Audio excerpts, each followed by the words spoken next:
Welcome everyone to the Real Whovians cast, episode 463. I am your host, Matrixlord 212.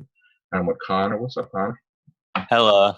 All right, bro. So I know the dust has settled since Dark Water aired uh, yesterday. And what do you think the rumblings are now that we had some time to digest that Missy is the master?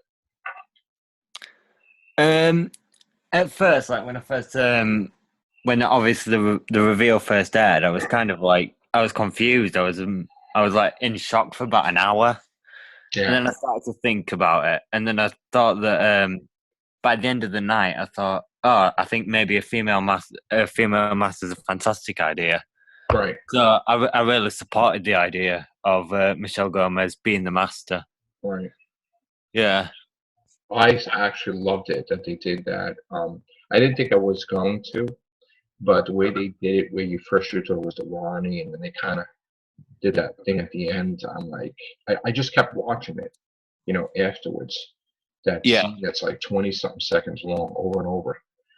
It was a really strong episode. I mean, you've never had it where someone had died and the TARDIS right away is going towards hell or whatever, looking for that person. It was a very unique, different take on a Doctor Who episode, and the fact that what happens to people when they die. And of course, in this situation, I don't think anybody's dead. I think it's all just um, nonsense by Master Missy to make people believe that they're dead and then become Cybermen or something. So Yeah. it's kind of weird that that place is on Earth too. Yeah. Like a pocket universe type of thing. Yeah, it did look. It didn't look like it was on Earth, and then obviously when the Doctor opened the door and they stepped out, and it was St Paul's Cathedral. That was quite shocking. So, Yeah. the interior didn't look quite like Earth. It kind of looked like it might have been in the Nether Sphere or something. Like a doorway to another sphere. Possibly like a doorway, maybe. Yeah. Well, obviously there was the Time Lord technology, the hard drive on the roof of the building. So Right. I think that's possibly the way into the Nether Sphere. It just, when you saw her face when she said it, and then you saw Peter Capaldi's face, then you saw her face again. It was like, wow, I can't wait to see the next episode. Yeah. I thought Capaldi's expression when that was revealed was, I've never quite seen something like that before. He was like genuinely really shocked. I actually got to see it on the replay because I was suffering from a migraine headache and I couldn't even watch. I was in so much pain, and then I wound up getting to see the second time around. But I thank God it was just uh, a very different episode, even from the start of it. Clara on the phone with him, and then he just dies, Danny Pink. That was just shocking. What's up, Trey? Hello. How are we? How are you, sir? I am well. Let me turn this volume down. Right. I am well. Give me 1 second. Yeah. So. Yeah, it felt completely different from any other Doctor Who episode I've seen before. It did really feel different. I was talking to Charles about it, and I did say that it did feel completely different from Series 8 and New Who so far. So I think this episode is really unique, and I really liked it actually for that reason. The only thing I don't want them to do now is that I don't want like these two things to be a test, like Flatline and this as a door that opens for the Doctor to be a female. I don't think that should be the case, at least for a while.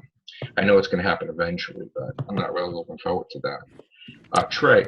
Yeah. Yes, sir. All right. So you saw Dark Water, correct? I did. I was pleased with it overall. Like I just said to you, the one gripe I think I have about it is the name. I have no problem with Michelle Gomez playing the part of the Master, aka Missy, aka the Mistress. But what I do have a problem with is them throwing the personality of the Master completely out the window by implying that he would actually go so far as to take a name that he chose when he was very young, that apparently fits his personality, fits who he's going to be. It's something that's taken very personal, by these Time Lords when they take these names, and just because he's turned female, we're going to say, well, now he's going to call himself the mistress. I think that goes completely in the opposite direction of who the master is. Not only that, but it doesn't hold the same. The mistress doesn't hold the same sort of brevity and command that the master would. The word traditionally speaking. And not only that, but I mean, master, especially these days, is pretty gender neutral. I mean, look at Star Wars. You don't have Jedi masters and Jedi mistresses. Right. They're male and female, and they're Jedi masters. So I do not like. And the other thing they did is they invented. So before now, up until the reveal, I think that there was no evidence. The Corsair was the only Time Lord in its billions of years history that was able to regenerate into a female, and she was the Doctor's best friend. It wasn't an evil Time Lord; it was a good Time Lord. It was revealed by Neil Gaiman and the Doctor's wife. So right. That's never happened. Right. And at least they haven't mentioned it. You're right. But what I was getting at is that I don't know. I just think it was. I don't know. I don't like it. I think that I'm fine with the female regeneration. I just don't care for them throwing out the continuity as far as the master's personality and well, that's saying Moffat, because Moffat right away he said, well, the Doctor threw away his name when he became the War Doctor. So true. Now he's going to do it with the master. Right. And I mean, but I think that was more because the personality of the master is still intact. It's just a gender. So I think throwing away his name and not taking the name of the Doctor with the with that actual incarnation or that regeneration, I think that was a more of a personal choice because of what he was going through. Whereas this is just kind of sort of a flippant.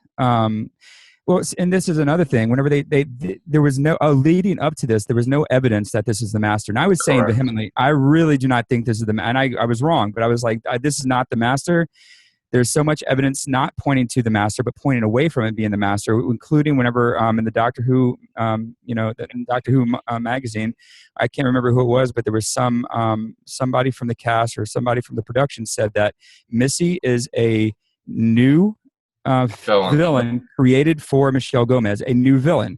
The master has never been referred to as a new villain. They didn't have spikes. They didn't want nobody to know. Right.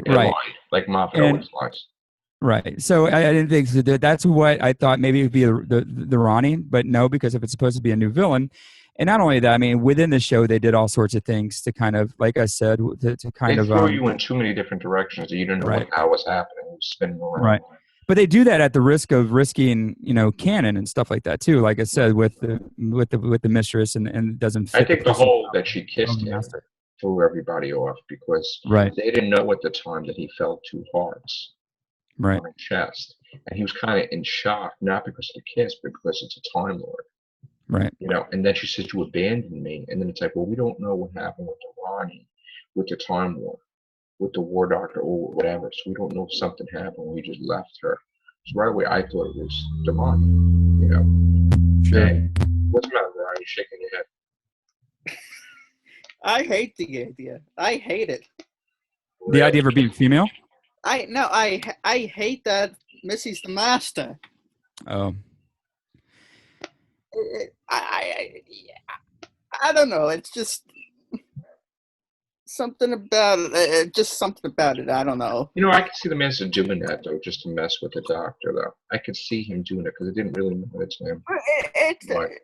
It changes the whole thing with the master, though. I mean, not really. I mean, he could just turn back. It changes the whole dynamic between the Doctor and the master. I mean, the biggest point that Moffat was trying to make this season is that with regeneration, you never know what you're going to get.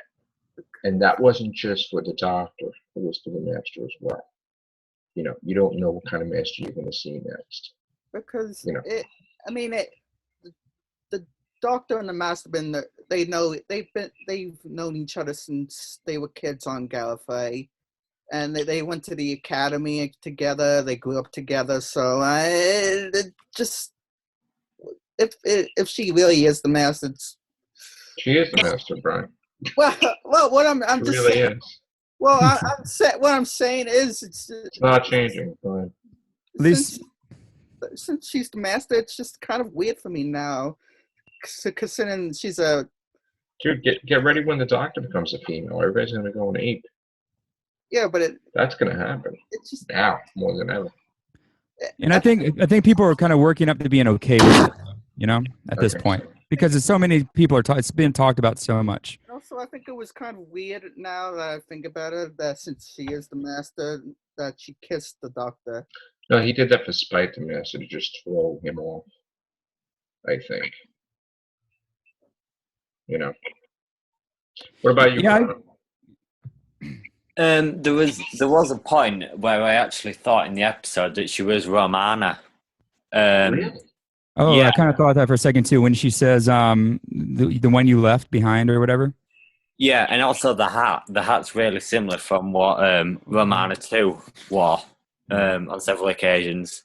So I kind of thought maybe it's Romana, and she's kind of been so hurt by the Doctor leaving her in the E-space at the end of the Fourth Doctor's. Well, she chose to leave E-space. She chose to stay behind with her time with technology.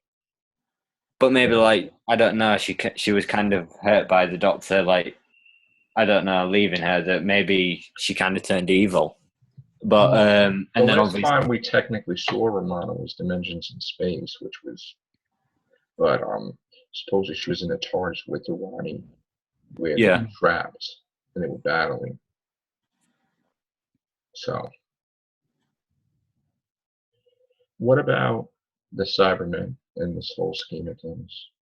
Like, do they fit even with the story? I mean, I guess we won't know that until the second part of the episode. Because I was thinking the same thing, is like exactly, because that's the thing about the Cybermen, since the show's kind of restarted, sometimes they just show up and you're like, because they got a new origin with when the series rebooted, right? You know, with you know the second Earth. Rebooted it. Well, I know not rebooted, but I hate that word. I do too. It's the wrong vernacular. You're absolutely right. But you know what I'm saying. When they brought it back, they kind of redid the origin, and now they're from an, you know, maybe it's not the same Cybermen, but they're Cybermen from another dimension that crossed over. And these Cybermen probably aren't. I mean, these are proper. I don't know. I don't know where they fit. Merged them at some point. And they explained it in closings on them because they had the cybernets and stuff. But. Yeah, I don't know where they fit. I mean, it's a good question, man. I mean, we're gonna have to wait and see, I suppose. Now, does anybody aware that this is not a two-parter? This may be a three-parter. Like, it may continue into Christmas. Oh, like that nobody ever said anything about that, and I'm thinking about it, and I'm like, well, we had a three-parter only once in the new series, and that was, you know, Utopia, Sound, the Drums, the Last of the Time Lords. So, then, you know, Missy may be in the Christmas special as well. Yeah, I wouldn't write off Missy being in the Christmas special, actually. Now that we kind of get the idea that it could be about Clara. Yeah, I wouldn't write Missy off being in the Christmas special. And I think Moffat would want to do a three-parter, just like Russell James did. Yeah, possibly. Yeah. I agree, and you know, because of Clara, I think, you know, with Missy apparently being the one that, you know, she somehow, you know, implies that she chose Clara for the Doctor, and I think that if that's the case, and Clara's demise is supposed to come in the Christmas special, then you have to think, you know, that points towards Missy being around for that. I hope they don't make the mistake that I think they made this mistake they made with John Sims, Master, just like the mistake they made with you know, Jack Nicholson's Joker. Even though they brought John Sims Master back, I didn't see a reason to kill him off. You know, he escapes, he gets imprisoned, he gets out or something like that. I think killing him off really didn't actually, that was pointless to the narrative of the story at that point. You know what I mean? And because the Master at this point, all the wacky ways they're bringing him back, it's like they're just like bringing him back. After, you know, Eric Roberts played him in the movie, and you know he was in liquid form. I'm sure there's an explanation for that. I've never read it. I'm sure it's common to a lot of people. I just don't know. But then they kill him, and then they bring him back. You know, as John Sims, or the old guy first, and then John Sims. You got a new cycle of generation. Yeah. So the point I'm getting to is that they have to just stop killing him off, or find an excuse to kill him and make him go away. I mean, let him regenerate or something, but he's dying and goes away. I think what we're going to see with Moffat is, I think that we're going to get totally confused because I think what's going to happen is he is going to bring John Sim into the picture, despite seeing Missy, because with time travel, just with River and the Doctor backwards to front, he can encounter John Sim, and then he'll regenerate into Missy, sort of like Let's Kill Hitler. Or better yet, you know, what'd be interesting is to see. I mean, we've seen multiple Doctor episodes, but I don't think we've ever seen a multiple Master. Right, that's what I was saying. Yeah, which would be really, but John Sims and I mean the Sims is the Master and Missy actually working together kind of situation would be really cool. That'd be pretty neat. But yeah. I don't know. I'm okay with her being the Master. I was really hoping she'd be the Ronnie or somebody, you know, a little bit more interesting that we haven't seen yet. Right. But I don't know. It's you know, especially it kind of pointed more towards the Ronnie, especially because of how intimate, you know, the knowledge he had of the Doctor, you know, and the only person that could really have that knowledge would have been the Ronnie, I think. So, but yeah, I don't know. And the Ronnie, the origin of the Ronnie, because the origin of the Ronnie originally was he was brought around because was it the Doctor, the Master, or whatever, was trying to, you know, unlock the secret to the regeneration protocol, basically. That Rassilon set down, you know, and so the Ronnie came into the picture. Well, for the Doctor, I mean, he essentially has unlimited regenerations now, so there was no reason. Yeah. You would think. I mean, and he says that in the show, pretty, you know, unless he was posturing. So now, for the Ronnie to come around, which is still possible, I think we also want to see the Ronnie. They have to figure out another way to do it, because, which is weird, because you would have thought that was one of the fixed points in time, maybe, of the Doctor's timeline, because it was a pretty big deal in classic canon, you know, with the Ronnie and the way the Ronnie came about. Well, the explanation with the regenerations, like I said, when the Time War started, all the rules were out the window. I mean, they had technology that kept Rassilon alive with his consciousness rather than his body being dead. And the rule was he couldn't regenerate anymore. But when the Time War started, they kept reliving their lives in new incarnations or regenerations, dying and coming back, like that Time Lady said. And then Rassilon, just shot her, you know, blew her up. They brought Rassilon back. They probably brought Omega back. They brought the Master back. They brought everybody just to deal with the threat of the Daleks. And you're going to find out about Omega, probably they got him too. So there was no rules when it came to the war, you know. And now that the Time Lords are gone, I think that the regeneration limits, like, I think they set it where it's unlimited because they don't want to limit him to saving Gallifrey, you know. So they want to make sure he definitely saves Gallifrey. So I think that's what that is. But the only thing that puzzles me is how did the Master get out? Or the time lock, or not time lock, but that pocket. Or maybe he never went there in the first place.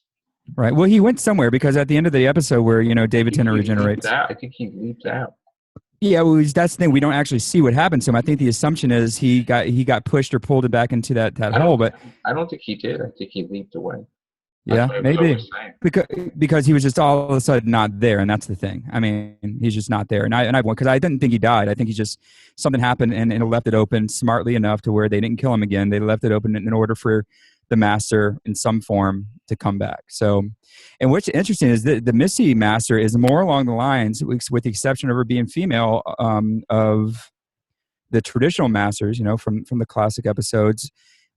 But she's more maniacal, like the John Sims Master. Probably more so. It could have been Rassilon punished him, possibly made him become a female, thinking that would be. But she's worse, maybe now than she ever was. Well, she's totally kind of embraced herself being, you know. It seems like she loves it. He loves it. Whatever, you know. This new guy's, and he's using it to the best of his ability, or her ability. Excuse me. What do you think? I live in Portland, guys. So the her thing is out the window here. Like, I work with like 5 people in my department. No, I'm sorry, 3 people in my department alone at a grocery store that are transgender. So it's right. Not a big deal. Connor, any? Yeah, I just think that the Master has kind of embraced that he's now a female, and it kind of showed with the kiss, and you know, I think that Missy got quite intimate in some scenes in that episode, and she was it was kind of like a female approach to this evil thing, which I think is going to be good because it's going to bring a new kind of like, I don't know, maybe a new relationship between the Master and the Doctor, because now that obviously the Master's a female. So I think it's going to be a lot different from Delgado, Ainley. I think he's going to have a harder time. Yeah, because I think because she's kind of a female. I think she's going to push. She's going to be more calculating. She's going to push a bit harder on him than maybe a man would. So, because obviously, no disrespect to females, but they can be quite controlling figures. So we don't want no problems on this cast. So yeah. The views of Connor are the views of Connor. Yeah, they're my views. But yeah, they can be quite controlling, so I think that it's kind of going to bring a different dynamic to the Master. Interesting. Where did Bryan go? I guess he was watching stuff. All right, closing thoughts, Trey? I'm looking forward to next week and then leading into the Christmas. I'm really looking forward to seeing how, Nick Frost is going to fit into the Christmas episode. But yeah, as far as like this last episode, I really enjoyed it. I just didn't think that the reason for changing the name to the Mistress or Missy was so convincing. I think she'll play with that a little bit, both like Missy the Master. I think it was just for the moment, like the effect. Possibly, yeah. But overall, I was happy with it. I'm looking forward to seeing what how this little story arc is going to end in the next episode, or maybe leading into the Christmas special. I knew that the moment a robot was in heaven, that it wasn't heaven. You know what I'm saying? Like I knew right away that something was up with that because the clockwork droid was not human. So it was like, no way. You know what I'm saying? Right. Bryan, you back. Any closing thoughts, Bryan, on Dark Water? What do you want to see happen next? Sorry. What's your final thoughts on Dark Water? I mean, what did you rate it? Give it 9.5. Okay. No more Missy for you, or no? I don't know. No. You just don't care. I'm gonna know. I need to get over the whole. I need to. Still in shock, right? I need to throw in the fact that she's the Master. Okay. A bit. Gotcha, Connor. I'm going to give it a 9 out of 10. I really like the difference of it. It felt really different to the episode, and I like it. I was just so freaking happy with it. Yeah. Yeah, I was really. Trey, what'd you rate it? Oh, what did I rate? I'm sorry. Cut out. I'd definitely give it a 9 to a 9.5 out of 10 as well. Like I said, that's because the only problem I had with it was the name thing. It was dark. I love the darkness of it. And it was great. I want to hit on something that you said really quick. I pointed this out on my show this past Monday, and it was the fact that everybody was using iPads in the Promised Land or in heaven. I'm like, what is up with that? And I like that they finally pointed it out in this episode, because I thought that was weird. I'm like, where would they be in space and time? That they would be using iPads. And I thought maybe it was a possibility that they were on Earth somewhere. So seeing that they were on Earth and everything, and knowing what heaven actually is or whatever now, that was kind of pleasing. So the iPad thing confused me. I was like, why would it be using reminded me of Bells of St. John with the Great Intelligence. I also liked I also thought it was. I also liked the fact with that they made a little thing like Steve Jobs and everything. We've got Steve Jobs. Yeah, that's right. I was a little disturbed. I know we said final thoughts, but I was a little disturbed with that whole Clara thing in the beginning when she turned on. Oh yeah, I think that was brilliant. I love that. It was so well done, and I was like, wow, she had his quote unquote balls in her hands. I mean, that's what we thought, but the manipulation and reverse manipulation that was going on there. The fact that the doctor wanted to see, and this is what I love this. The doctor wanted to see how she would do it. She actually did what he thought she wouldn't do, but in the end, it looks like he forgave her. He says, you think I wouldn't help you just because you betrayed me? Because you're my best friend. Yeah, but the way she's going to get out of it is you're going to find out she's pregnant, and then it's like, oh, okay. Yeah, I think that's going to happen. I think it almost has to, because I don't think Pink's coming back. Oh, Pink's coming back. Well, he's He's in coming the back. Christmas special. Pink Yeah, is he's in the definitely coming back. Right. Well, I think what I think is going to happen is going to be like the next episode is going to be a sacri. He didn't press the delete button. I don't know if he's going to do that. They'll still be able to communicate, but I mean, I don't think he's going to come back to life unless he's somehow downloaded into like a I don't think he's dead though. I think that's all fake. That nonsense. Isn't he supposed to like come a Cyberman or something? Yeah, I heard that, but I don't think he's dead. I think that's all baloney. Oh, maybe they replace the real body with fake a fake Yeah. body and they actually take his body and upload it digitally somewhere, Gang like in Tron. Because wasn't there like a line saying like Claus saying, "Oh, Denny, not you," or something like that? And there's another line of Clara Oswald never existed. I don't know how it was up with that. Let's find out. We'll do more Yeah. Dark Quartercast, guys. All right. Thank you, Trey. Thank you for having me again. Connor, I'm going to give you 2 minutes to give your final word because I didn't mean to cut you off, bro. So you can have a few minutes. Yeah, I just really enjoyed the episode. I thought it was a really solid episode. I'm looking forward to next week. I think the only thing that I want to see next week is like a few Gallifrey mentions. I know from looking through forums on Gallifrey base and things that we're definitely getting a twist involving Gallifrey. So I'm excited to see what that is. So yeah, that's pretty much it. That's all I've got to say, really. Okay. Thank you, sir. All right, guys. And stay tuned. We'll have more episodes throughout the week. Take care. Bye for now. Bye.